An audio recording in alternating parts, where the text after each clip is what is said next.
नमस्कार बच्चों। हमारे दैनिक जीवन में हम बहुत सारे पदार्थों का उपयोग करते हैं। यहाँ तक कि हमारे भोजन में भी बहुत सारी विविधता होती है, जैसे कि नींबू, इमली, साधारण नमक, चीनी, सिरका आदि।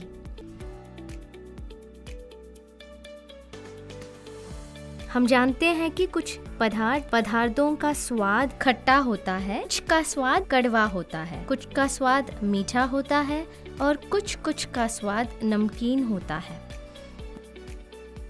विभिन्न वस्तुओं का स्वाद अलग अलग होता है। किस कारण वे स्वाद में अलग होते हैं? हम इस पदार्थ को कैसे अलग करते हैं जिसका स्वाद नहीं चखा जा सकता? आइए इन प्रश्नों के उत्तर खोजें और सीखें कि हमारे आसपास के अम्ल, क्षार और कुछ प्राकृतिक संकेत क्या हैं और वे कैसे काम करते हैं। 7वीं कक्षा के विज्ञान पाठ्यक्रम से एसिड, बेस और लवण के बारे में सीखने के अधिगम परिणाम। इस सत्र के अंत में आप निम्नलिखित के बारे में समझ सकेंगे। आम्ल, क्षार, हमारे आसपास के प्राकृतिक सूचक, रासायनिक सूचक। मुख्य शब्द: आम्ल, खट्टे स्वाद वाला एक जंग खाने वाला पदार्थ। क्षार, कड़वे स्वाद और साबुनदार स्पर्श वाला पदार्थ। सूचक: एक रासायनिक यौगिक जो आम्ल या क्षार की उपस्थिति में अपना रंग बदलता है। तटस्थ, पदार्थ जो न तो अम्लीय होते हैं और न ही क्षारीय। लिटमस पेपर, एक फिल्टर पेपर जिसे लाइकेन से प्राप्त एक प्राकृतिक जल घुलनशील रंग से उपचारित किया जाता है। शुरू करने से पहले आइए हम इस सत्र के अवधारणा मानचित्र को देखें।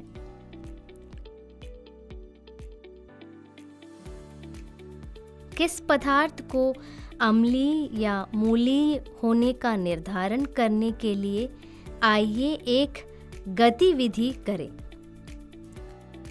नींबू का रस, संतरे का रस, सिरका, दही, इमली, चीनी, साधारण नमक, बेकिंग सोडा, आंवला, अंगूर और कच्चे आम ले और इन सभी का स्वाद चखें।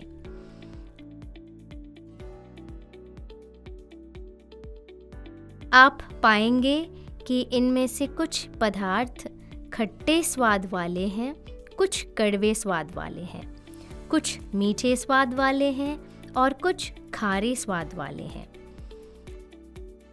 दही, नींबू का रस, संतरे का रस और सिरका खट्टे स्वाद के होते हैं।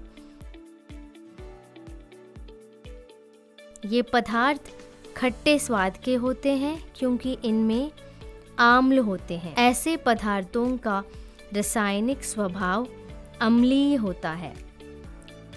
एसिड, आम्ल शब्द लैटिन शब्द एसरे से आया है जिसका अर्थ है खट्टा।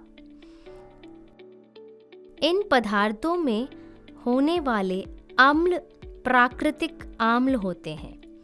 विभिन्न अम्ल युक्त पदार्थ यहाँ दिखाए गए हैं। बेकिंग सोडा खट्टा स्वाद का नहीं होता है। इसका मतलब है कि इसमें आम्ल नहीं है।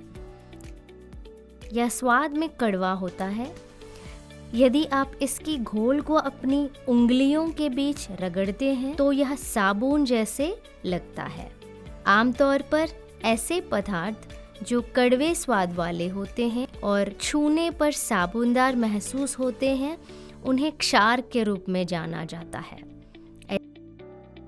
ऐसे पदार्थों की प्रकृति क्षारीय कहा जाता है। क्षारयुक्त विभिन्न पदार्थ यहाँ सूचीबद्ध है। हम पर पदार्थ का स्वाद नहीं चख सकते तो हम उनके स्वभाव का पता कैसे लगाएं? विशेष प्रकार के पदार्थों का उपयोग किया जाता है ताकि यह पता लगाया जा सके कि कोई पदार्थ अम्लीय है या क्षार की। इन पदार्थों को सूचक कहा जाता है।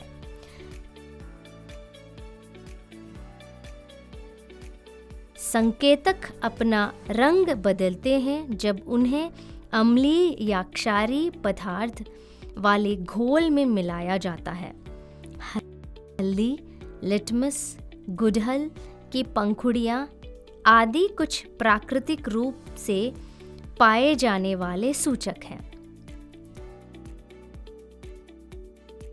सबसे अधिक इस्तेमाल किए जाने वाले प्राकृतिक सूचक लिटमस है। इसे शैवाल से निकाला जाता है। असल जल में इसका रंग मोवे बैंगनी होता है।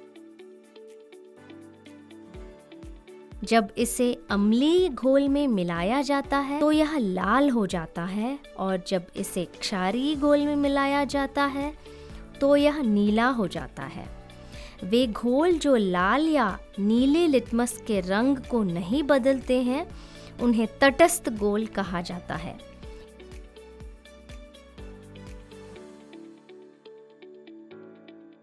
ये पदार्थ न तो अम्लीय होते हैं और न ही क्षारीय। यह एक घोल या कागज की पट्टियों के रूप में उपलब्ध है जिसे लिटमस पेपर के रूप में जाना जाता है।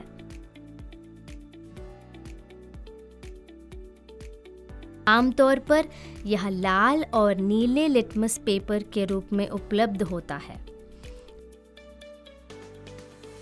अब आइए लिटमस पेपर के साथ एक गतिविधि करें ताकि पता लगाया जा सके कि कोई पदार्थ अम्लीय है या क्षारीय। एक परख नली में नींबू के रस के साथ कुछ पानी मिलाएं। ड्रॉपर की सहायता से उपरोक्त घोल की एक बूंद को लाल लिटमस पेपर के एक टुकड़े पर रखें।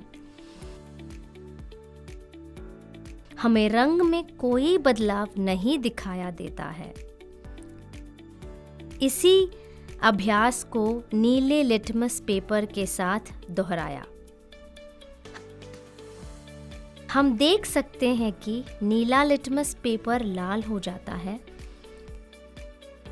यह दर्शाता है कि नींबू का रस अम्लीय है।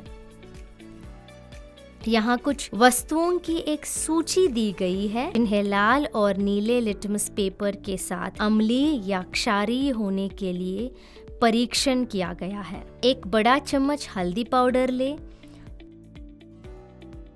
थोड़ा पानी मिलाकर पेस्ट बना ले। फिल्टर पेपर पर हल्दी का पेस्ट लगाकर उसे सुखाकर हल्दी पेपर बना ले। पीले पेपर को पतले टुकड़ों में काटे। हल्दी पेपर की पट्टी पर साबुन के घोल की एक बूंद डालें। हम देखेंगे कि हल्दी का पेपर लाल हो जाता है। हल्दी क्षारीय घोल में लाल हो जाती है। हल्दी का अम्लीय घोल पर कोई प्रभाव नहीं पड़ता है।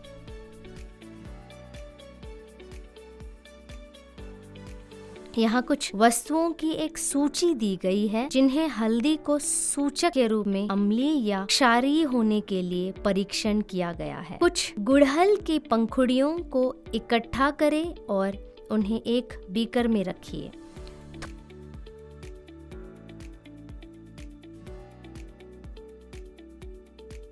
थोड़ा गर्म पानी मिलाएं। मिश्रण को कुछ समय तक रखें जब तक कि पानी रंगीन न हो जाए। रंगीन पानी को एक सूचक के रूप में उपयोग करें।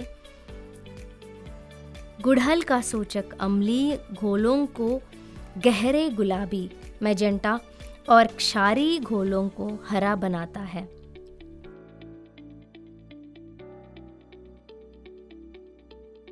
यहाँ कुछ वस्तुओं की एक सूची दी गई है। इन्हें गुड़हल को सूचक के रूप में अम्लीय या क्षारीय होने के लिए परीक्षण किया गया है।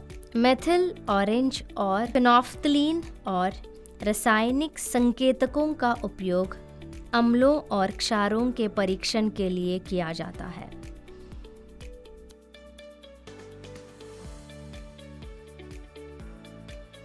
मेथिल ऑरेंज अम्लों के साथ लाल रंग और क्षारों के साथ पीला रंग देता है। फेनोल्फ्थलीन अम्लीय घोल में रंगहीन रहता है, जबकि क्षारीय घोल में गुलाबी हो जाता है।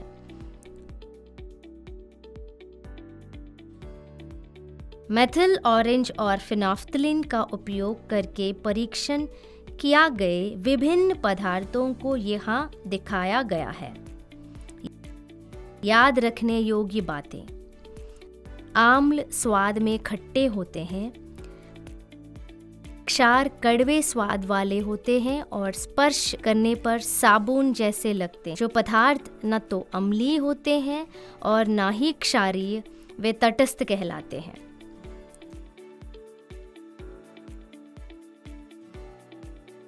ऐसे पदार्थ जिनके घोल अम्लीय, क्षारीय और तटस्थ घोलों में अलग अलग रंग दिखाते हैं, वे सूचक कहलाते हैं।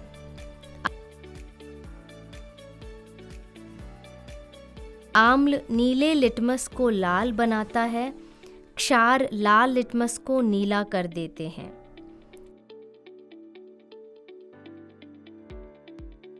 हल्दी क्षारीय घोल में लाल हो जाती है, लेकिन अम्लीय घोल पर कोई प्रभाव नहीं पड़ता है।